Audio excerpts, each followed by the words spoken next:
Buenas tardes a todos los presentes, público, invitados. Bienvenidos al Teatro Cía que la revivimos. Quiero agradecer la presencia de mis compañeros Juan Carlos García y Begoña González, concejales de Desarrollo Local, Movilidad y Transporte y Mujer, Igualdad e Interacción Social, respectivamente. Es un verdadero placer y un honor que José Luna me escogiera a mí y a este teatro para la presentación de su último libro, Relatos de lo Sutil. La Concejalía de Educación, Juventud, Infancia y Adolescencia siempre apoyará este tipo de actos culturales. Muchas gracias. A continuación procedo a presentarles a nuestros dos invitados. Santiago Otero Mondéjar, historiador y prologuista de esta obra que presentamos, y por supuesto su autor, José Antonio Luna Morillo. Santiago Otero Mondéjar es doctor en Historia, profesor e investigador, pero ante todo se define como un lector obstinado. Durante años quedó fascinado por la exploración del pasado, convencido de que era la única fórmula para mirar con dignidad y valentía al mañana. Actualmente intenta transmitir esos valores a los adolescentes de su tierra como profesor de instituto. José Luna es escritor, conferenciante e investigador, un buscador incansable de los territorios donde la ciencia y la percepción sutil se entrelazan. Su trayectoria abarca la genética, la epigenética y la psicología transpersonal y humanista, disciplinas que explora con el propósito de revelar conexiones más allá de los límites convencionales del conocimiento. Autor de mapas estructurales innatos, Advaita y mapas estructurales innatos, y del que hoy nos ocupa, Relatos de lo Sutil. Su obra es una invitación a mirar lo invisible, cuestionar las certezas y transitar el umbral donde lo poético y lo científico dejan de ser opuestos para convertirse en reflejo de una misma verdad. Con serenidad y rigor, su escritura propone una forma distinta de habitar el mundo, una en la que la intuición y la razón, lo poético y lo científico no se excluyen, sino que dialogan, se complementan y se expanden mutuamente. Y ahora sí, cedo ya la palabra a nuestros protagonistas, Santiago Otero y José Luna. Muchas gracias. Creo que este libro va a ser un libro conocido. No sé si lo veré yo en vida, pero sí creo que va a ser un libro conocido. Y por eso quiero sembrar hoy la semilla para que llegue a la mayor número de personas posible. Y si llega a pocas personas, que al menos llegue a su corazón. Eso es muy importante. Admito que este tipo de actos me resultan incómodos y no es básicamente porque no creo que haya nada muy excepcional o muy transpersonal o muy fantástico en escribir un libro. Creo que la creatividad es algo muy innato y no creo que sea tan excepcional, y por eso no hice ninguna presentación de los anteriores libros. Después explicaré entonces por qué esta vez sí lo he hecho.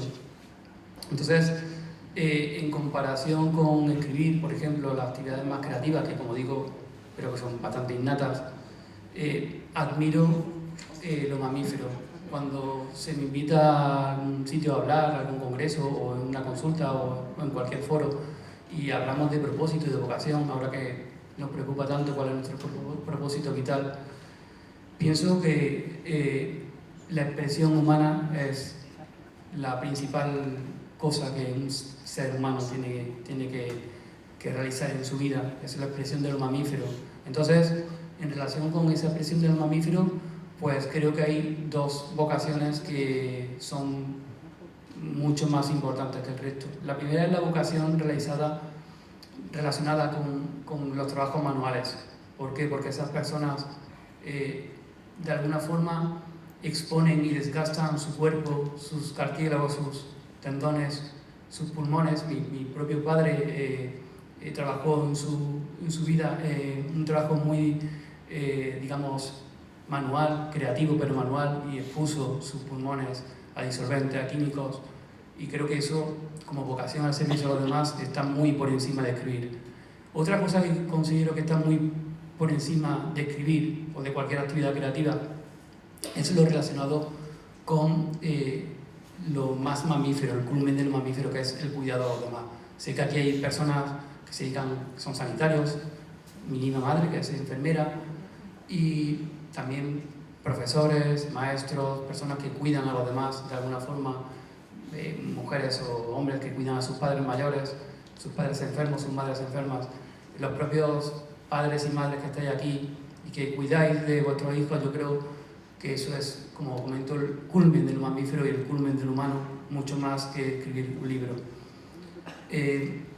Entonces, claro, desde ese punto de vista, comparándolo con esas vocaciones humanas tan mamíferas y tan elevadas, el simple hecho de escribir un libro, pues para mí palidece. Entonces, por eso es mi, digamos, no sentirme cómodo en este tipo de actos. Pero bueno, aquí estamos. Santiago, que me acompaña, tampoco que sea una persona muy de oficios manuales, es también profesor, sí es de cuidado porque tiene 2 hijas preciosas a las que cuida, pero está aquí por 2 razones. La primera es porque es una persona pues que ha podido estar en mi vida desde mi infancia y es la única persona que ha podido estar desde la infancia en mi vida, y eso obviamente no dice nada bueno de mí. No he sabido mantener a las personas a mi lado.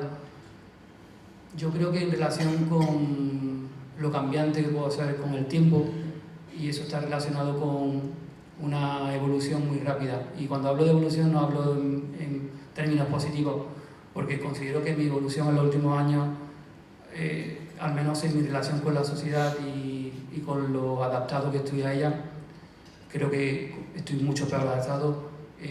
Tengo menos cualidades sociales, menos cualidades, digamos, de adaptativas al entorno. Entonces, por eso, cuando hablamos de evolución es solo cambio. Entonces, Santiago pertenece a ese tipo de personas que están en el punto exacto entre la familiaridad y la distancia, y por eso de algún modo ha podido estar en mi vida este tiempo, y se lo agradezco. Y la otra razón es porque Santiago es una persona muy libresca. Santiago se levanta a 4:30 de la mañana a leer, o sea, él está de 4:30 a 7 o por ahí leyendo, a las 7 ya se viste y se va a trabajar, pero está las 2 primeras horas de sus días se levanta exclusivamente a leer. Su casa es su libro y tiene una biblioteca gigante, y en ese sentido me recuerda a nuestro compañero Eduardo, pero no emocionalmente, creo que no, porque por desgracia también inhibo mucho lo emocional fácilmente, me voy muy fácilmente a la mente, así que no creo que me emocione. Pero Eduardo, que falleció en septiembre del año pasado, era también una persona muy libresca, de una exquisitez cultural deliciosa, y era una de las primeras personas que empezó a leer estos relatos de los Sutil, fue Eduardo. No me dijo nada positivo, lo cual, viniendo de Eduardo, es casi un halago, y recuerdo que el único halago que me hizo Eduardo en vida fue estando acompañándole en el hospital. Me dijo un día que hubiese llegado muy alto a los masones. Ese fue su halago. No lo entendí en su momento, pero semanas más tarde, otra vez hablando de ese tema, no sé por qué, de alguna forma me hizo ver lo que él consideraba los atributos que él le atribuía a los masones, y vi que eran cosas como la libertad, el respeto, el saber mantener un secreto.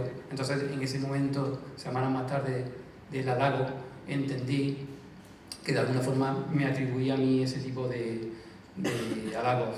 Entonces, por eso Santiago, también profesor de historia, está aquí, porque es una persona muy libresca. Me recuerda a Christoph, quien sé que hay gente que ya se ha terminado el libro y lo agradezco, me han hecho unos fichas muy bonitos por correo electrónico, lo cual agradezco enormemente.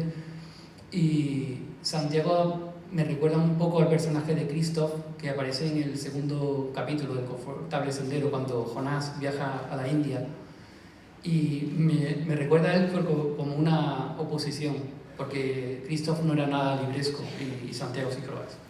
Vale, entonces, bueno, pues un poco es lo que quería decir un poco como presentación. Bueno, no sé si es que yo me escucho y me escucho muy mal. ¿Sí? Sí. Gracias. Disculpadme por mi manera de hablar. Yo vengo de Andalucía. Mañana es el día de nuestra tierra, que es la vuestra, por lo tanto la de todos, y estáis invitados a bajar cuando queráis. Ahora que tenéis un día de puente y los carnavales aquí abajo están bien, pues os bajáis a cualquiera de las provincias de Andalucía y disfrutáis. Aquí teníamos preparado un poquito el show y y lo hemos cambiado un poco, pero el autor del libro es él, que no soy yo, que parece que me está presentando a él a mí. Tenemos que haberlo hecho a la inversa, yo soy el telonero, no el autor del libro, y todo lo que ha dicho, lo ha dicho de corazón, pero la mitad es mentira, no le hagan ustedes caso, que yo no me levanto a las 5, me levanto a las 4, pero bueno, eso es otra cosa.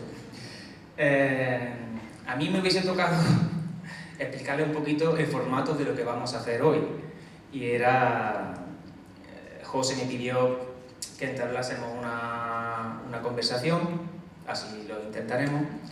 Leeremos un par de fragmentos, si no es mucha molestia, del libro que nos ha parecido sutilmente interesante, y a José le gustaría que quien tuviese una pregunta, alguna duda, participar cuando terminemos nuestra conversación o estamos finalizando. Por supuesto, participar, porque José quiere que sea un acto muy participativo a este respecto. Y aunque le ha costado, le hemos convencido de que, bueno, al final del acto, a aquellas personas que quieran que José le firme el libro, pues se quedará un rato para firmarlo muy gozosamente con todos vosotros. Dicho lo cual, ahora tendría que haber dicho todo lo que ha dicho José. En primer lugar, quiero agradecerle, porque quiero realizar una serie de agradecimientos, porque esto nunca es fácil, sobre todo los que conocemos a José, ¿no?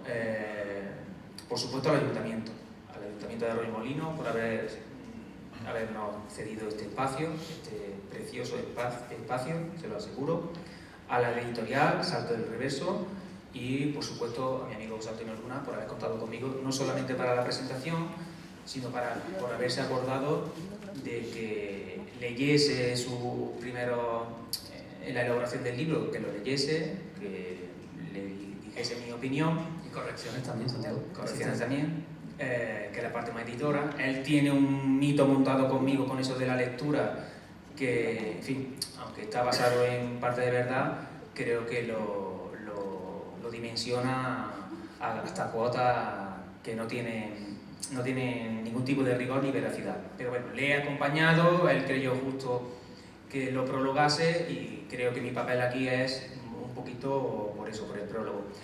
Pero sí quiero compartir con ustedes, antes de iniciar la conversación, pues ahora destacarle a él lo que yo más aprecio de José Antonio, ¿no? Porque en realidad se llama José Antonio. Como tal, está ahí la madre, que es Rosa, porque nosotros nos criamos en el mismo barrio, que funcionó además como un pueblo sociológicamente, porque es un barrio muy aislado urbanísticamente, en la periferia de Córdoba. Ahora no, ahora es el segundo corazón de Córdoba, pero hace 30 años nos criamos prácticamente pues, como en un pueblo, y imagino que ustedes saben a lo que me refiero, ¿no? Entonces su madre, si le puso José Antonio, pues se llama José Antonio, ¿de acuerdo? Pero desde luego es su humildad. Siempre fue un tipo humilde, siempre. Nos conocemos desde que tenemos uso de conocimiento, 5, 6, 7 años. Él ha nombrado a su padre. Una de las imágenes más terribles que yo tengo con 7, 8, 9, 10 años, ahora mismo no lo recuerdo, es su padre sufre un accidente de tráfico en la puerta de entrada al barrio y tuvimos que ir a casa de José a avisarlo, y José era su padre tendido en la carretera, ¿no? Si no me equivoco, venía en la moto, en coche, y entonces lo tuvimos que sacar hasta que llegó la ambulancia en un aspecto. Entonces yo creo que José también ha pasado etapas de su vida que le hicieron madurar demasiado deprisa. Él tiene una mente muy inquieta, era el niño empollón de la clase, veo aquí muchos de sus alumnos, era el empollón de la clase, y era el que a mí me enseñaba la matemática, la física, la química. Yo sigo sin entenderla, tengo 44 años, soy profesor, logré engañar al sistema. Es verdad que lo hice por humanidades, ¿de acuerdo? Un poquito más liviano, porque yo sigo sin enterarme de lo que es un seno, un coseno, trigonometría, matrices ni nada de eso. Otro aspecto que me gustaría destacar de José es su grandeza intelectual, muchísimo, y es eso lo que hace que sea muy humilde, ¿no? Y sobre todo un tipo muy introvertido, creo que la mayoría lo conocéis, y él siempre se cobija en esa sonrisa tan humilde, tan cariñosa. Es un tipo que no quiere no quiere destacar. Y es difícil. Para una persona que intelectualmente vuelca negro sobre blanco sus pensamientos en libros, en forma de ensayos, de artículos o de cualquier otra forma, es muy difícil que el ego no te devore. Y eso es una percepción que tengo, porque José y yo nos distanciamos porque se interpuso 500 kilómetros de distancia y el tiempo hace también su mella. No nos distanciamos por ningún tipo de choque personal, sino porque la distancia interpuso una distancia a su vez en la relación y en eso no ha cambiado. Y es muy difícil, en un mundo en el que cualquier junta letras se considera Cervantes, poco menos en el caer en el yoísmo, ¿no? En ese yo mismo y hola, ¿qué tal? Buenos días, soy yo otra vez, ¿de acuerdo? José siempre, de verdad, en ese sentido, siempre se ha situado en lo que él, además, en una parte del libro lo dice, ¿no? Para Jonás, que es el protagonista del libro, es en la periferia. Yo siempre lo recuerdo en los grupos de amigos, en la periferia. Siempre con una sonrisa, nunca con un no, siempre con un sí, siempre apoyando, siempre ayudando. Y eso es un valor humano que yo siempre he destacado en José hasta el día de hoy, ¿de acuerdo? Hasta el día de hoy. A este sentido, yo siempre digo que José nunca ha impuesto, siempre ha amado silenciosamente, nunca dictamina. José, en definitiva, convence. Utiliza la palabra para convencer. Y eso se lo puedo asegurar que yo, desde que entramos en el jardín de infancia hasta tercero de BUP, fuimos compañeros de clase y amigos íntimos hasta el máximo. Luego está la parte de literaria, que es la parte que me ha sorprendido. Este no deja de ser un raro de estos profesores de biología, o yo no sé cómo se llama eso. Biología y geología, creo que le dicen, yo qué sé, yo no sé ni lo que será. Lo que sé es que escribe, y que escribe muy bien. Y por lo tanto aquí tienen la evidencia de que no hace falta levantarse temprano y leer mucho para escribir bien, porque él lee infinitamente menos que yo y escribe universal, bueno, mucho más que el infinito, sí que eso existe, que yo, quiero decir, que es mejor leer poco, condensado, y a partir de ahí escribir. Desde el punto de vista literario, es decir, que lo que más destaco es la exploración de lo desconocido. Eso le ha llevado, yo creo que es una transformación personal suya, y eso es lo que le ha llevado a transmitirlo en una obra como esta, Relatos de lo Sutil, que no es nada más y nada menos que sumergirse en lo desconocido, desde el punto de vista no solamente del alma, sino de lo cósmico. Pero eso le corresponderá a él aclararlo. En este sentido, siempre digo que, o siempre pregunto, que cuántos no hemos sentido alguna vez que algo de nuestra realidad no se puede explicar, que la percibimos, sí, pero no tiene una explicación racional, ¿no? Así que, bueno, pues me gustaría comenzar preguntándole a José que si recuerda ese momento en el que tú te diste cuenta de que estabas siendo consciente de lo sutil, de algo que no era racional. Si recuerda el momento exacto o el periodo de transición. Recuerdo el periodo, yo creo que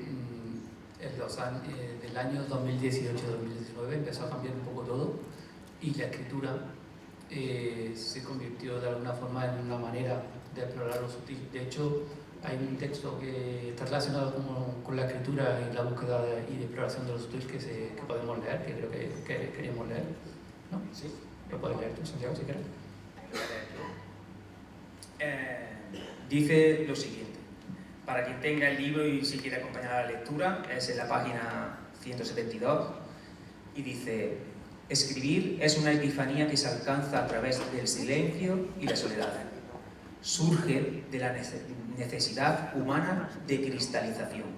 Imagino un escenario impregnado de un encantador aroma, pero compuesto solo por letras. Plasmo en palabras todo lo que atraviesa mi alma y mi mente, sin hipocresías ni máscaras, intentando ser lo más objetivo posible dentro de mi propia subjetividad. Me retiro del centro, desapegándome de mis escritos lo suficiente como para sentir el constante pavor de que reaparezcan la disociación y la despersonalización.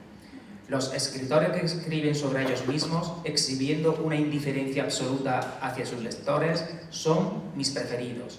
Es una situación extraña, la de contar no solo tus vivencias, sino exponer quién eres, lo que te hace que seas tú y no otro. ante una persona a la que no conoces. Nada queda hilado y, sin embargo, todo parece pleno de sentido. Aquellos a quienes más admiro son los que logran alcanzar el equilibrio ideal entre la familiaridad y la distancia, elevando lo cotidiano a lo extraordinario. En mis escritos no encontraréis hazañas heroicas ni aventuras excepcionales. En cambio, pinto retratos de seres humanos desconocidos que, sin pretenderlo, se erigen como titanes, como grandes hombres y mujeres, mamíferos cósmicos, carne en descomposición. Narro la historia de personas que laten con intensidad, que respiran y sienten, que sufren y aman. Lo hago de manera que los lectores puedan percibir la santidad y el poder intrínsecos en cada uno de ellos, llevándolos a quitarse el sombrero, como si entraran en una iglesia. En cada rincón de su existencia mundanas, en cada acto de amor y sufrimiento, en cada latido y cada lágrima, reside una fuerza sagrada. Escribo un relato de la vida y lo esculpo cada día. ¿Acaso existe una forma más bella de autoconocimiento? Los escritores utilizan sus escritos para tal propósito, con o sin conciencia de ello. Las grandes obras literarias de la historia siempre poseen una dimensión iniciática, en el sentido de que el protagonista que guía la trama no es el mismo al inicio que al concluir su sendero, sea este confortable o no. Nunca me siento solo cuando estoy con mis escritos. José. Muchas gracias, Santiago. Bueno, empecemos Cuéntanos. la conversación, ¿no? Sí. Vale, pues vale. Empezamos con, si quieres, la primera pregunta que tenemos en el diálogo. Sí. Es que me está viniendo a la cabeza que tienen que tener en cuenta que él maneja múltiples personalidades y creo que es lo más difícil de entender a lo mejor de la parte más filosófica de la obra de José, ¿no? Te quería preguntar que en Mapas Estructurales Innatos, que es la primera obra de José, es la primera obra de una parte, digamos, más científico. Sí, es un ensayo. Sí. Es un ensayo. Bueno, científico y, claro, también habla de temas que no son tan científicos, la verdad. Abordaste la relación entre genética y creatividad desde el punto de vista más científico, ¿no? O ensayístico. ¿Cómo fue ese proceso de trasladar la ciencia, permíteme la expresión, hacia la literatura? Pues, como sabéis, los que habéis leído el primer libro, que era el Advaita, y después hubo una versión que era el Mapa Estructurales Innatos. En ese libro, en esa versión, realicé un estudio, una investigación científica, en la que relacionaba la creatividad figurativa con un gen, bueno, eso está demostrado científicamente, como el gen COMT, que es el gen de la catecolmetiltraferasa. Ese gen lo que hace es degradar la dopamina que hay entre neuronas. Entonces, de alguna forma, eso que estaba demostrado como la creatividad figurativa era algo genético, lo quería asociar a temas más pseudocientíficos. En este sentido, pues lo asocié a la astrología psicológica y a un arquetipo que es el arquetipo de Urano. En esa investigación demostré que el 100% de los individuos de tal arquetipo tenían una creatividad figurativa muy alta. Para ello, incluso secuencié genómicamente esos individuos, ¿vale? Entonces, claro, Relatos de lo Sutil de alguna forma me permite explorar esas teorías, esas hipótesis que hay. He nombrado solo una de las que había en ese Mapas Estructurales Innatos, pero desde un modo un poco más, digamos, o mucho más emocional, con personas que sienten, que sufren, que padecen. Entonces, en el Advaita y el Mapas Estructurales Innatos considero que había mucho aire, había mucha mente, había mucha razón. Había ciertos fragmentos como en Armundo, cuando hablaba de la relación que tenían los perros entre sí, que eran más mamíferos y más tiernos, pero creo que la profundidad, digamos, y la sensibilidad que se alcanza en el Relato de lo Sutil es mucho mayor que la que había en un libro meramente racional, como era la Advaita y Mapas Estructurales Innatos. Entonces, de alguna forma, para concluir, Relato de lo Sutil lo que me ha permitido es ser más acuoso y escribir de una forma más acuosa, que me refiero a una forma más emocional. No soy una persona que se pueda caracterizar por ser tan emocional, soy mucho más mental, entonces para no identificarme solo con una parte de mí, pues intenté en este libro eso, ser un poco más emocional, y ese es el sentido. Sí, pero el germen, por ejemplo, del libro de Advaitia lo puedo entender, porque creo que está muy vinculado a tu aspecto mucho más investigador, Sí. vinculado, para quien no te pueda conocer, a que tú estuviste vinculado a la universidad, no solamente en tu año de carrera, sino incluso un poquito los años posteriores Sí. de posgraduado, que sería... Hice la tesis, hice una tesis de la purificación de la... Exactamente. Entonces, el germen de este libro, que tiene mucho de ciencia, lo puedo entender. Está anotado con todo de artículos, de referencias, de monografía, pero ¿cuál es el germen de Relatos de lo Sutil? ¿Qué es lo que alimenta? Sí, lo tengo muy claro. Yo creo que el germen es aunque suene mal, es el sufrimiento. Entonces el dolor de alguna forma no hace... el dolor es la encarnación de la verdad. Lo que hace realmente es determinar lo que es verdadero y lo que es falso. Entonces, solo en el amor hay dolor y solo en el amor hay verdad. Entonces, de alguna forma pienso que no hemos vivido si no hemos experimentado ese sufrimiento en el vínculo. Y como digo muchas veces, y lo digo muchas veces, cuanto peor mejor, muchas de las veces en las que me he sentido mejor han sido en las épocas más aciagas de mi vida, que algunas veces han sido numerosas y a veces recurrentes. Y entonces, bueno, es importante saber que aunque el dolor puede ser un catalizador enzimático, si nos ponemos a hablar como en plan más científico, pero también puede ser muy transformador. Entonces me permitió ese sufrimiento al escribir. Es una cosa que ya había desarrollado durante los años anteriores, el poder de alguna forma desidentificarme de los personajes que me componen. A todos nos componen una serie de personajes, pues algunos se llevan bien entre sí, otros son más contradictorios. En el universo realmente no hay contradicción, la contradicción solo es desde el punto de vista de choques de arquetipos humanos que es muy difícil unir a la vez, ¿vale? Pero sí es verdad que el libro me permitió desidentificarme de esos personajes. Realmente a todos tenemos un personaje en el trabajo, en la pareja, pues a lo mejor somos en el trabajo la persona que ayuda a todo el mundo, la persona graciosa, la persona, y nos encantan las circunstancias que favorecen y que cristalizan lo que los demás piensan y lo que los demás y lo que nosotros pensamos de ellos. Entonces, de alguna forma, no quiero quedarme magnetizado por lo que los demás piensen de mí o lo que yo mismo puedo pensar de mí. Entonces, ese es el principal, digamos, motivo por el que estoy haciendo una presentación como esta. Y es que no quiero quedarme con como ser la persona, como el personaje principal de la trama, el underground independiente que es casi asocial o que le cuesta exponerse, y por eso estoy haciendo la presentación, para no quedar magnetizado por lo que puedo creer que soy de una forma más kármica. Entonces, por eso mi cara está en el libro.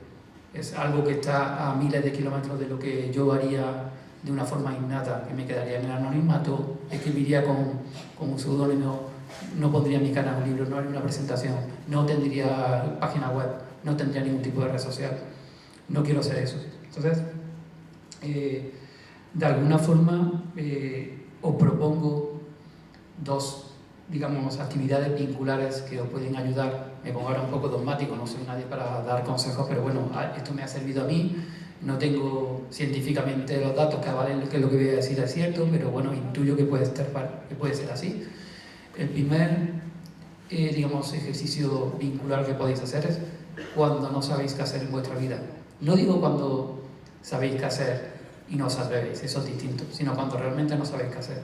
Ahí estamos en un momento muy importante, porque podemos ampliar el arquetipo de lo que nosotros somos, incluso para las siguientes generaciones. Estamos en un punto de creatividad máxima. Yo, desgraciadamente, las veces en mi vida que he estado en esa posición, la mayoría de las veces no he podido ser creativo, porque no he tenido las fuerzas. Y la otra, que creo que es más fácil, es vivir los vínculos de diferentes personajes. imaginaos en pareja, puede ser el amado, el que ama, el que sirve, el servido, el que engaña, el engañado. Solo así, solo viendo los vínculos de todos los personajes posibles, al final entendemos el vínculo. Y una vez que se entiende el vínculo, se puede pasar a otra cosa, porque no quedan magnetizados por eso. Realmente las personas repiten patrones porque solo utilizan un personaje en los vínculos. Están en pareja y son solo, pues, no sé, imagínate, soy muy controlador en pareja y con el siguiente también soy muy controlador y con el siguiente. No entiendo el vínculo, entonces la vida de alguna forma me va a traer una y otra vez ese tipo de circunstancias. Este tipo de ideas yo creo que recorren transversalmente el relato de los sutiles, por eso un poco las quería explicar. Total, que él no quería, pero como Pablo Iglesias le puso su cara a la papeleta cuando subió con él. Porque al final le ha puesto su cara. Eso es verdad. Muy discreto, muy humilde, pero mi cara va en la portada.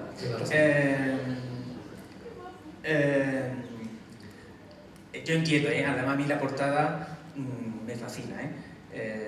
También una pequeña parafilia que tengo, que es el tema de las portadas de los libros. Pero quería también llegar a ese aspecto, y es que el libro, como te dije en un correo electrónico hace ya tiempo, exuda dolor. Veo que exuda muchísimo dolor.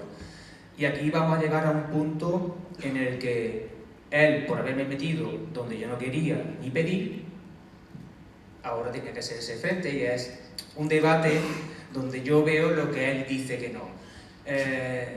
Como he leído mucho, todo escritor en sus primeros escritos tiene que beber de su vida, bebe de su vida, y luego ya cuando se profesionaliza, pues luego, por eso luego pierden tanta calidad. Sacan libros como churros cada año, se lo escribirán gente de la editorial y ellos lo firman. Pero para quien todavía no haya podido leerlo, que creo que es nadie, salvo algunos afortunados, el protagonista se llama Jonás Lucero Martín, si no recuerdo mal, JLM. Él se llama José Luna Morillo, JLM, José Antonio Rosa, yo sé que es José Antonio. Pero,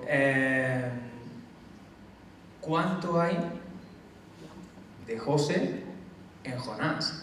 Porque yo veo mucho o algo de autobiográfico en el protagonista. Y José, pues bueno, estuvimos ahí meses peleando en que él no ve tanto. Y eso yo creo que bueno. Bueno, en primer lugar, cuando escribió el prólogo, puso que era alter ego. Y yo no estaba de acuerdo, pero claro, no intento poner frontera a la creatividad y no quería, aunque fuese mi libro, tener que influenciar en lo que él escribía. En primer lugar, respecto al dolor, lo que decías que el libro exuda dolor, yo creo que es una percepción acertada, ¿vale? Pero de alguna forma el dolor, cuando se transforma, pues deja de ser un foso para ser de alguna forma un cauce. Yo creo que las personas tenemos la capacidad de ser como centrales de reciclaje, digamos, de nuestros vínculos, de nuestras emociones, y de alguna forma lo que he querido con este libro es poner al servicio esos conocimientos, digamos, que he podido tener de alguna forma para ponerlos al servicio de los demás. Entonces, respecto al nombre Jonás Lucero Martín y respecto a si es autobiográfico, es una pregunta que esperaba, la verdad. Obviamente, los escritores yo creo que escriben con lo que tienen a mano, y hay cosas de Jonás que puede que estén relacionadas conmigo y mi forma de ver la vida o el mundo de la existencia, pero la realidad es que lo hice como una provocación. Quería como que se me proyectase. Yo creo que estoy en una época de vida donde puedo ser un poco chivo expiatorio de las cosas por una serie de ciclos que hay, y quería de alguna forma incitar a esa proyección, a que se proyectase la idea de que yo me creía como un ser de luz, como es de alguna forma Jonás Lucero Martín. Entonces esa fue mi idea, es como una performance de provocación al lector, de que estuviese leyendo y estuviese diciendo, ¿qué se cree este tío? ¿Pero este tío qué se cree? ¿Esto qué es? ¿Por qué se cree? Anda, que lo que se cree. Ese era mi objetivo. Vale. Pero si alguno de nuestros compañeros de octavo de GB leyese el libro, ¿vería algo de José Antonio en Jonás? No creo, no sé, la verdad, no sé. Eso no creo. No sé de todo. Esa respuesta se la doy yo, le puse alter ego y no le gustó. Entonces, ustedes juzguen cuando lo lean, ¿de acuerdo? Vale, si tuviese que describir, porque me gustaría saber también un poquito por qué Relatos de lo Sutil, José. El título es muy sugerente, pero acaso habría que dar una explicación de a dónde te quieres dirigir, ¿no? Sí. Sí, Si nos lo explicas, sería un Sí, favor, pero- y sobre todo, una frase. Una frase. Dime una frase con la que definiría. Pues, mira, este libro, que es el primer libro, es el Advaita, el mapa de estructuras innatos, y esto es un ensayo científico. Y si abro el libro, pues aquí hay como genes, hormonas, neurotransmisores, no sé, hay catecolaminas, habla de dopamina, el gen COM, el gen MAO, o sea, hablan de muchísimos genes. Y para mí esto no deja de ser un diario. Para mí es un diario emocional, porque yo todavía hoy, leyendo cualquier página, puedo regresar a lo que sentía emocionalmente en la época en que escribí. Cada página, puedo saber si me dolía la cabeza, cómo me encontraba, si estaba mal, si estaba bien, si estaba triste, si estaba un poco más contento. Entonces, no parece un diario, pero para mí es un diario. Y el relato de lo sutil, aunque no tiene forma de pomada, para mí es una pomada, un ungüento. Esto es una pomada para mí, porque de alguna forma es una pomada que intenta no curar, porque es imposible, pero sí paliar de alguna forma las consecuencias de algunos actos míos. Y es una... Santiago me decía, hemos estado hablando antes, tomando ahí un mentapoleo que le encanta, y me decía que el libro tenía mucho de expiatorio, y estoy de acuerdo en eso. Por eso el tema de que creo que es como un ungüento, una pomada que pueda de alguna forma curar, y buscando o intentando buscar el reverso de la trama, que no lo he conseguido, pero es un intento. No sé si te quedas convencido. No, a mí no me convence. Estaba pensando epigenética, psicología, astrología, enneagrama, con lo fácil que es un Isabel II, 1492, la conquista de Granada, así que lo hacéis más. En fin, os admiro, ¿eh? Habíais dos chicas tuyas, alumnas tuyas, ¿no? Y quieren ser médicos. Sí, eso no. Además está muy bien porque nosotros nos haremos viejos, nos tienen que cuidar. Pero, retomando un poquito esto, que si no, yo que soy andaluz, ya lo sabéis, estamos en carnavales, imagínense, estoy desatada, o sea que... tiene mucho entonces de expiación. ¿Estás pidiendo perdón a través de la historia? Sí, puede ser que haya una búsqueda de al menos transmutar un tipo de circunstancias en algo que pueda ser bello.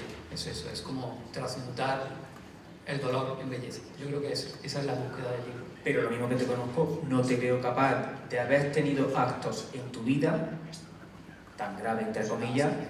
Bueno, sí. Aquí los actos que he tenido graves en mi vida. Pues claro. Sí, no. Si te has portado más con mamá, allí está, y pídele perdón. No. Ahora es el momento. Mira, otra cuestión que te quería preguntar. Los personajes me parece que tienen como una conexión invisible entre ellos. Creo que lo conectas muy bien, pero lo haces muy sutilmente, valga la redundancia, y te lo digo como un halago y un mérito muy bien hecho que tiene la novela. ¿Crees que los encuentros de los personajes se pueden trasladar a la vida real y pueden estar predestinados? Yo creo en los vínculos causales. Creo que hay personas, y esto lo intuyo con bastante, no diría certeza, no puedo decir que es una verdad, es una intuición, pero creo que hay vidas que están solapadas cuánticamente de tal forma que, como si fuesen partículas, digamos, subatómicas, que tienen como el spin, como, digamos, que están solapadas cuánticamente, y si las pones en distintas partes del universo se siguen retroalimentando e influenciando mutuamente. Yo creo que con los seres humanos pasa igual.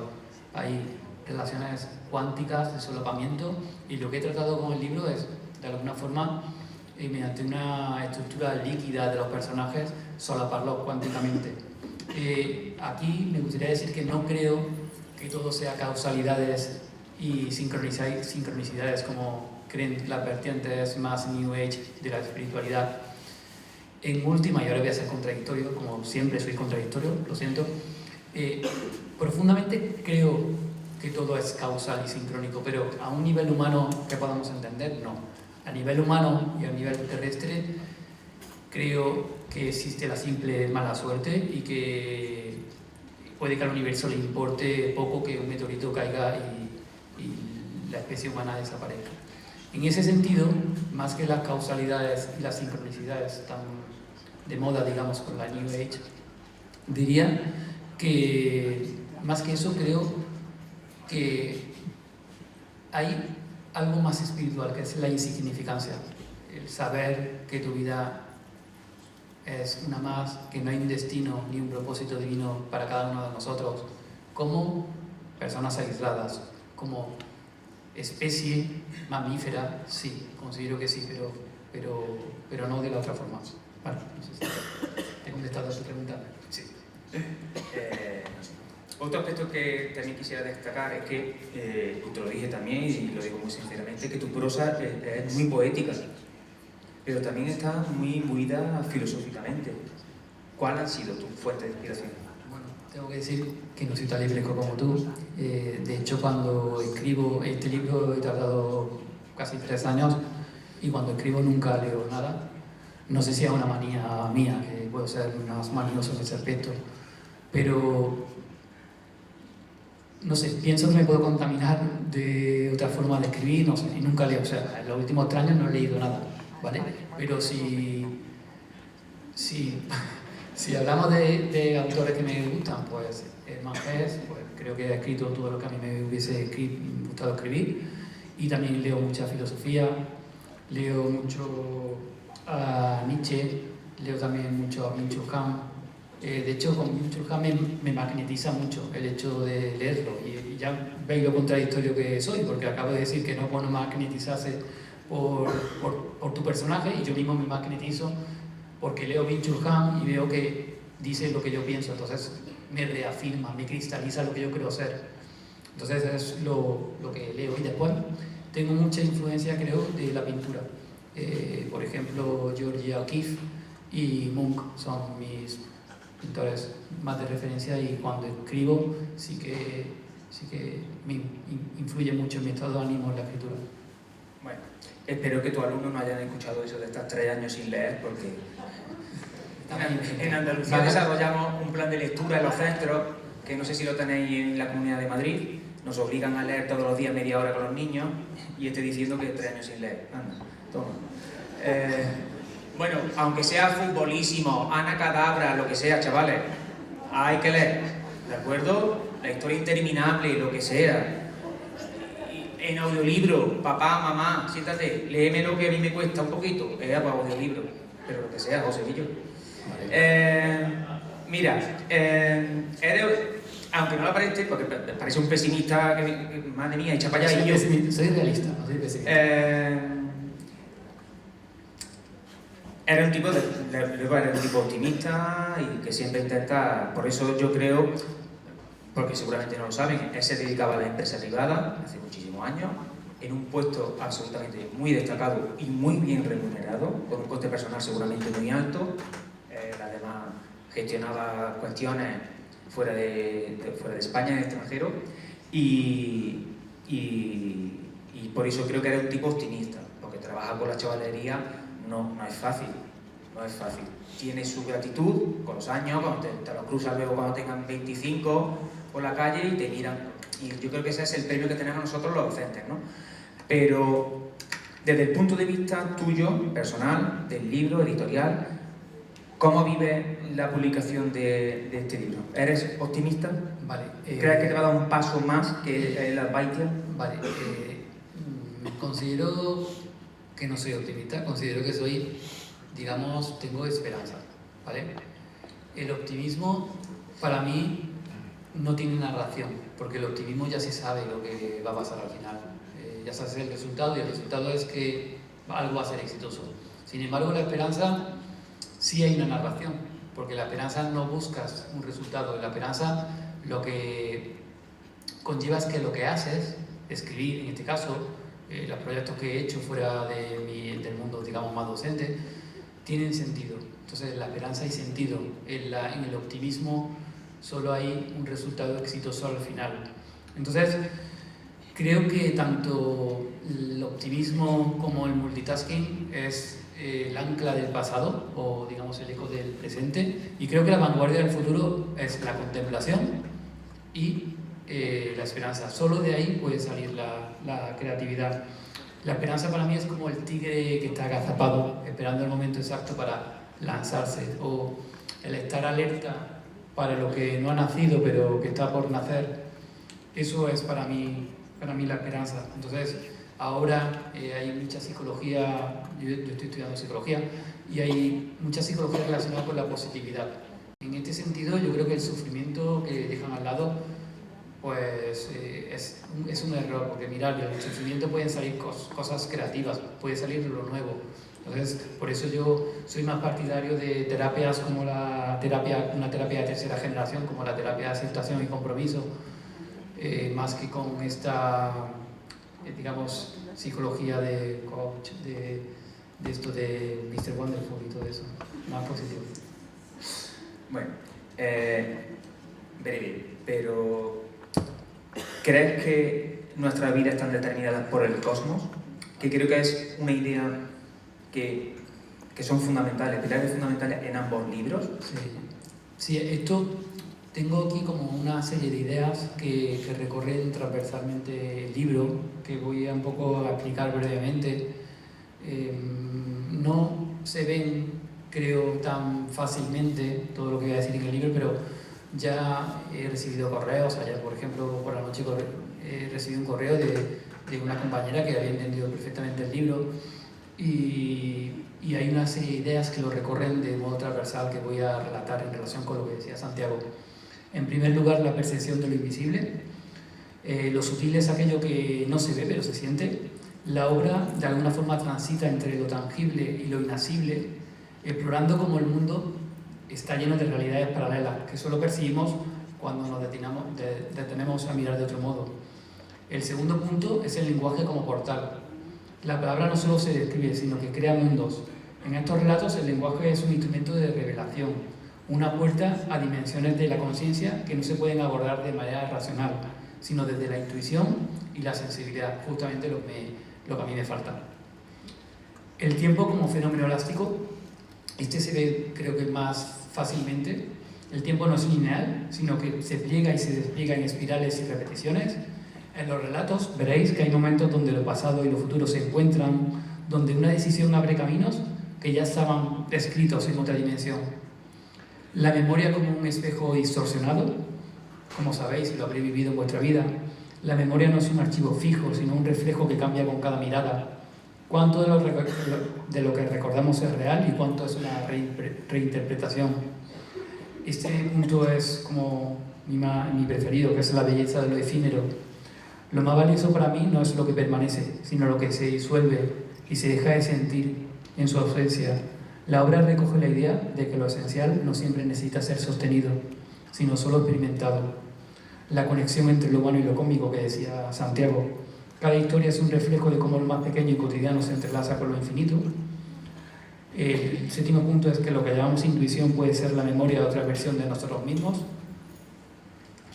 El octavo punto es que la fragilidad del límite entre la vigilia y el sueño.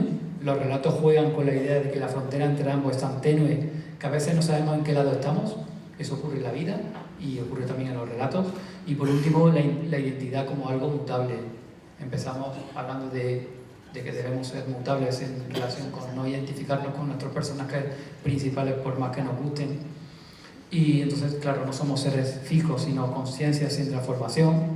Los relatos cuestionan la idea de un yo estático, mostrando que somos ecos de múltiples versiones de nosotros mismos, en distintos planos y tiempos. Esta superposición, para mí cuántica, se traduce en la forma en que los relatos están construidos. Hay momentos en los que la voz del personaje podría encajar perfectamente en la historia de otro, como si existieran resonancias invisibles entre sus destinos. No hay un único relato asignado a cada personaje de manera fija, sino que algunos fragmentos parecen transversales, flotando entre las páginas. Este juego narrativo no es casual, sino que refuerza la idea central del libro. Las historias no pertenecen a nadie en particular, sino que atraviesan a todos. Cada relato podría ser una proyección de otro, cada personaje un reflejo de una identidad compartida, como si estuviesen unidos por hilos invisibles en un espacio donde las fronteras entre el yo y el otro se disuelven. Así yo creo que el relato de lo sutil no solo habla de lo intangible desde su contenido, sino que también lo encarna en su estructura misma, proponiendo una lectura en la que el lector, en la que vosotros, os convertís en el último observador cuántico y para mí el único capaz de definir qué relato pertenece a quién. O quizás esos relatos pertenecen a todos ellos como solapados cuánticos que están. Venga, vamos terminando, José, que se nos ha echado el tiempo encima y esta gente tiene que preparar la maleta para bajarse mañana para Andalucía. Y mira, hablan de muchos José. Vamos a terminar, de verdad, ya quedan 2 preguntas. Hablan de muchos José. ¿Crees que este libro ha sido escrito por voces más allá de tu propio José? Yo creo que hay historias que de alguna forma están ya escritas y solo buscan una persona que las descubra. Y de alguna forma no soy yo, no me siento el escritor del libro, me siento solo una herramienta de la vida, de alguna forma, aunque suene raro, lo sé, pero me siento de alguna forma que soy el primer lector del libro, me siento como si hubiese estado arquetípicamente, yo solo lo hubiese interpretado y lo hubiese tomado de algo que vibra inconscientemente en el colectivo. Entonces me veo más como un canal, como una herramienta de la vida que como un escritor. Yo cuando estaba escribiendo algún capítulo y a lo mejor llevaba tiempo que no lo revisaba, no lo leía, yo mismo de verdad, no sé, no lo veía como algo escrito por mí, sino me sorprendía me sorprendía lo que decía, me sorprendía lo que pasaba. Era el primer lector, por eso no me siento tan... Si tú piensas eso, imagínate cuando los amigos lo lean, ¿cómo encajaría el relato de lo sutil entonces en el panorama actual? Literario, si queremos llamarlo, o narrativo, si queremos llamarlo así. Yo creo que relato de lo sutil, yo creo que encaja en no encajar. ¿Vale? No encajar es un tipo de encajar, entonces es una apuesta por la pausa, por la ambigüedad, por la reflexión interior. Tal vez, como comento, encaje precisamente en eso, que de ninguna forma encaja, de alguna forma, los editores decían que era un ensayo novelado o una novela ensayada, por ponerle alguna categoría, pero no sé si encaja en lo que Está para contratarlo de marketing y publicidad. Si alguna vez escribo un libro, tú no vas a venir pichorra conmigo. Por cierto, lo tienen ahí fuera, quedaban ya pocos ejemplares. Están que me lo quitan, nena. Allí hay un par de alumnas de José y que habrá que invitarlo a lo que sea. Obviamente, sí. Y la última pregunta. ¿Tienes pensado seguir escribiendo? Sí. Y si es sí, que ya lo sabía porque lo hemos ensayado en casa, lo hemos ensayado en el, a ver, 5 minutos, en el té lo hemos ensayado. ¿El qué? Pues mientras escribía el relato de lo sutil, estaba escribiendo un ensayo que se llama La sociedad que escapará de la muerte. Eso lo hablo mucho con mis alumnos aquí que están sentados aquí en primera fila. Y hablo en el libro, en el ensayo, de una forma un poco visionaria. Considero que en menos de 100 años de alguna forma vamos a ser capaces de bloquear la muerte. Somos de las últimas generaciones que van a morir. Yo creo que cuando tengamos 90, 95, si llegamos, los que lleguemos, o si llegáis vosotros, considero que vamos a ver ya el atisbo de las primeras generaciones que no van a morir. Y de eso estoy haciendo un ensayo. Empecé a hacerlo con relato sutil, los 2 a la vez, pero era una locura y lo dejé porque no podía con tanto. Me gustaría escribir poesía y también tengo un ensayo filosófico. Entonces, todo esto lo quiero hacer antes de que la inteligencia artificial se apropie de todo lo creativo. Eso va a pasar en menos de una década, considero, y que también quiero decir que quede grabado, que creo que en menos de una década la inteligencia artificial va a hacer todo lo creativo, porque además yo creo que va a adquirir rasgos intuitivos y rasgos muy humanos de creatividad. Entonces quiero escribir estos 3 libros antes de que haya ya sagas completas. Yo creo que en menos de 2 décadas habrá sagas tipo Harry Potter especializadas por inteligencias artificiales específicas. Y nada. nada, antes de que eso ocurra, intentaré escribir 2 o 3 libros más para ya retirarme contigo a cultivar patatas. Me está destrozando el En puente. el tractor. Me voy a morir cuando me puedo salvar. ¿No puede adelantarse eso un poquito? No sé, mira, aquí están nuestros alumnos que si estudian biotecnología a lo mejor lo pueden adelantar un poco para que Santiago no muera. Está pronto. Bueno, José quiere terminar leyendo un fragmento, yo creo que muy bonito, ¿de acuerdo? Así que José, cuando quieras. Sí, para terminar ya las vamos. Muchas gracias de verdad por vuestra presencia otra vez. No esperamos tanta gente, así que muchas gracias por compartir. Aquí, como veis en lentilla no veo a nadie y es como si tuviese...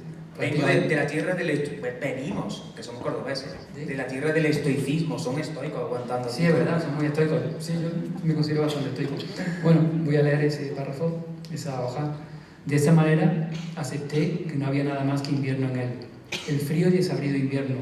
En su plexo solar, el brillo del sol se desvanecía poco a poco, transformándose en un fulgor lento y tenue, que evocaba el último suspiro de un día agotado, como un adiós sin retorno.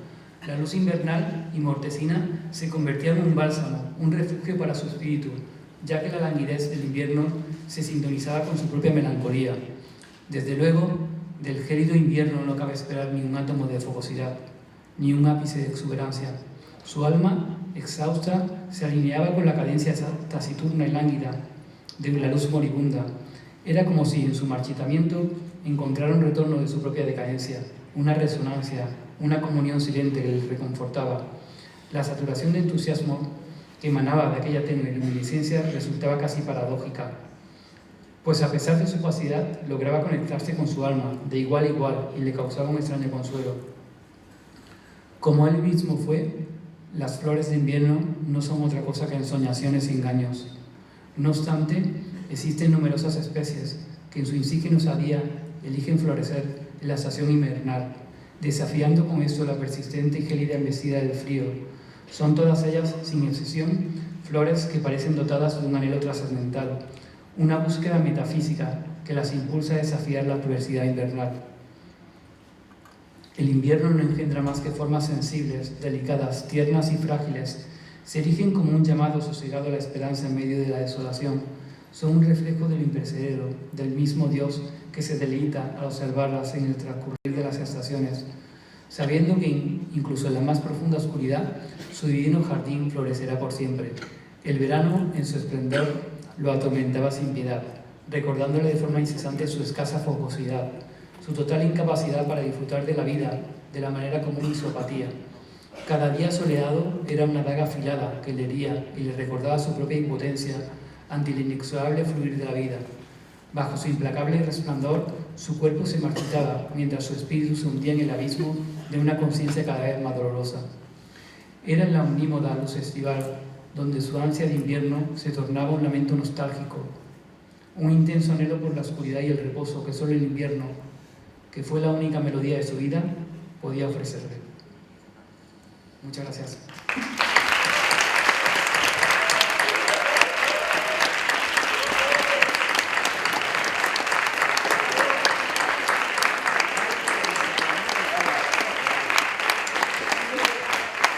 Bueno, y ahora, como en la iglesia, es el momento de hablar o de callarse. Pero si alguien tiene alguna pregunta, alguna intervención que quiere compartir con José, yo no me hago responsable de lo dicho, ni siquiera de estar aquí. Ya pido perdón por lo que haya podido decir, pero si alguien quisiera participar, estaríamos encantados, y sobre todo el autor del libro. Voy a poner la gafa que yo no veo. No sé si hay alguna pregunta, ¿no? Vale, pues... ¿sí hay? Voy a preguntar, sí, José. Te han hecho antes la pregunta, pero yo creo que la has esquivado. La has esquivado con un fragmento del libro. No se ha notado. No. De que te habías encontrado tú mismo con lo sutil y has empezado a mencionar que era hacia 2018, 2019. ¿Nos contarías un poco? Sí, muchas gracias, compañera. Muchas gracias por tu... A ella sí le va a responder, a mí No sé cómo voy a responder. Realmente fue una acumulación de circunstancias que favorecieron pues que hubiese una cosa que es un catalizador enzimático. Como un catalizador es como algo que que agiliza o que le da más rapidez a una reacción química. En ese sentido, el sufrimiento que yo pasé en esa época, relacionado también con una serie de, digamos, aspectos que ocurrían en mí en esa época, hizo de alguna forma que pudiese despertar de la ensoñación en la que había estado todos los años que había vivido hasta ese momento. Había vivido una vida totalmente robótica, totalmente inconsciente. Y no digo que ahora no sea inconsciente, pero en relación con el antes, sí. Entonces fue una indagación. No fue como de repente digamos que lo entendí todo. Fui entendiendo poco a poco, pero yo creo que la base siempre para mí ha sido el sufrimiento. El sufrimiento, como digo, bien llevado, puede dar lugar a que la persona de alguna forma podamos desarrollarnos más. Y cuando digo desarrollar no es un aspecto positivo, sino desarrollar más lo que estamos llamados a hacer, lo que es nuestra estructura en su más amplia gama de personajes. No sé si me entiendo. Total, que te tenía que haber llamado Dolores. Sí, eso es verdad. ¿Hay una pregunta más? ¿Alguien más? Venga, animarse. Mira, Hola, Felipe. Hola, Felipe, ¿qué tal? Este chiquillo un día mañana, ¿eh? Bueno, mañana no, que mañana va al cole. Para ti, ¿cuál ha sido el libro que más te ha gustado de todos los que has escrito? Muchas gracias. Es una pregunta que además muy de periodista y voy imponiéndome la huevo. Muchas gracias, Felipe. La habíamos ensayado otra vez, pero no la habíamos ensayado. Rastro de lo sutil. Yo creo que cuando yo leo las baitas y el mapas, a ver, los que lo han comprado no lo cambien, pero digo que, o sea, pienso que mal escrito, es lo que pienso. Supongo que con el Rastro de lo sutil a lo mejor me pasa igual, así que lo podéis cambiar todavía. Está ahí Nicolette y Zaire, podéis cambiar. No, pero no súper mal escrito, pero sí hay cosas que cambiarían. O sea, me entran ganas, de hecho va a haber una versión en inglés y entran ganas de hacer una revisión para mejorar muchas cosas que ahora mismo no hubiese escrito de esa forma. Así que el Rastro de lo sutil, sin duda, lo mejor que he hecho en mi vida en relación con algo creativo. Muchas gracias. ¿Alguna más? Allí, a fondo hay una mano. ¿Hay una más? Ya estoy quieto. Lo veo sin lentillas, o sea, estoy aquí como... Y yo las gafas las tengo manchadas. ¿Cuál ha sido tu idea más contradictoria que has tenido? Uy, qué difícil. Pues mira, yo creo que no hay idea contradictoria, pero yo en sí soy una persona muy contradictoria por cómo estoy hecho. No quiero entrar en cosas ahí como muy místicas o muy transpersonales, pero estoy hecho con una serie de arquetipos que se contraponen mucho entre sí y me hacen ser muy contradictorio. Entonces, la mayor cosa que he hecho en relación con la contradicción es existir, diría. Ole. Bueno, Si pues, hay algún compañero de filosofía, ya sabe quién es el siguiente para selectividad en Madrid el año que viene, José Luna. bueno, si me dan preguntas... Gracias, voy a hablar aquí de... vale. Mira, Lo veo sin lentillas. si quiere ir el muchacho.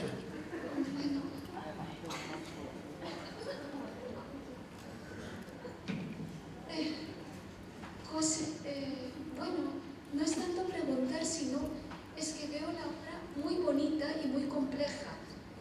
A nivel filosófico, que sabes que soy filósofa, es como, lo veo como una especie de introspección, corriente religiosa, corrientes filosóficas, no solo has nombrado, no solo veo de fondo a Byung-Chul Han o a Nietzsche, pero es más a Descartes, qué es realidad, o qué es el ensueño, que no hay una línea de división, pero parece que tú superas a Descartes, o sea, o como que le contrarías, porque Descartes dice, ¿cuál es la vigilia, cuál es el sueño? Pero tú llegas a decir que casi no se distingue esa línea entre realidad y ensueño. Luego lo que veo, a nivel, esa es la parte filosófica, luego la parte existencial, entrar dentro de sí, la introspección agustiniana, de Freud también veo muchísimas cosas. A nivel literario, es que es una belleza, tu prosa es poética, es bonita y muy profunda. Y lo que veo, por ejemplo, y claro, Otra cosa que es lo has hecho con maestría, unir la biología, lo que es la ciencia, y le das un estilo, no sé, un estilo profundo.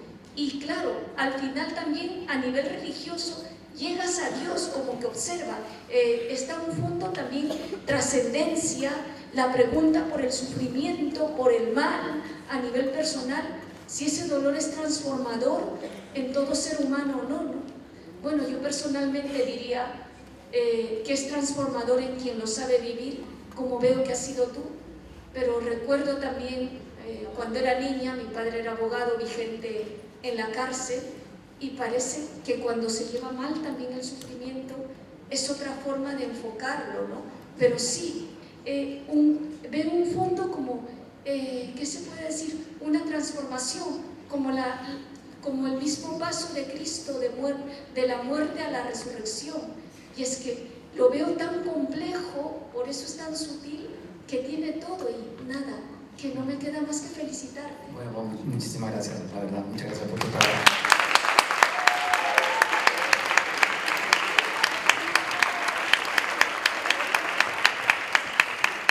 El siguiente libro ya tiene prologuista, Sí, claro. telonera. Sí. Le ha faltado decir que también hay mucho de Séneca, Sí, que es un filósofo cordobés, nosotros lo queremos mucho, en el estoicismo que él afronta, porque la muerte, que no queremos aquí, en fin, amargar el puente a la gente, es muy predominante en la obra. Y es lo que ha dicho la compañera, de que la vida, muerte, resurrección es una cosa que mezcla muy bien José en su magnífica obra, cuyos últimos ejemplares, recuerdo por última vez, tienen a la entrada. Última pregunta, ¿es una última pregunta? ¿Alguna última? La verdad que se ha quedado, cerramos así, ¿no? sí. Muchísimas gracias por estar aquí. Muchas gracias de verdad por el tiempo.